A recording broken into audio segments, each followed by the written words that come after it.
The intersection manager was developed to create a single centralized location in the project for all of your intersecting road strings and also your curb returns.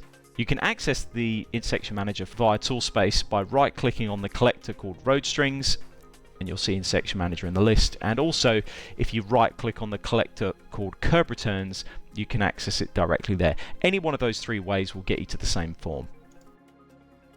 So first of all, we will list for you on the left-hand side all of your current intersecting road strings, even if those intersections are not currently supported with curb returns.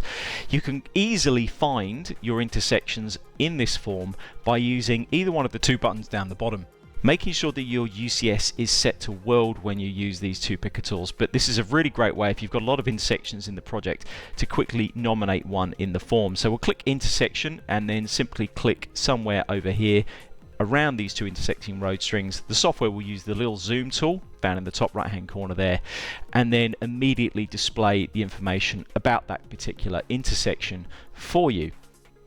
You can also use the same tool for the actual individual curb return. So if I click on this return button, click close to a particular curb return, say this one here, this will yield for me the curb return selected and nominate it for me in this particular form. Let's have a brief discussion about some of the options at the top here. Found in the options pull down, create update intersections will update all of your intersections to any of the settings that have been preset within any part of this particular form.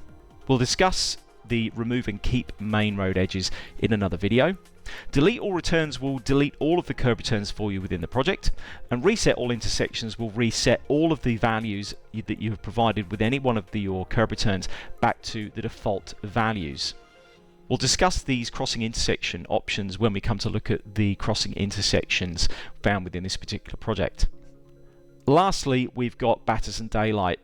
This option allows you to omit any batters from any curb returns that you create within this form. So if you happen to want to globally create all of your curb returns in this project in one go, setting this option on would mean that no batter override entry is added to any of your curb returns, which can be very, very helpful.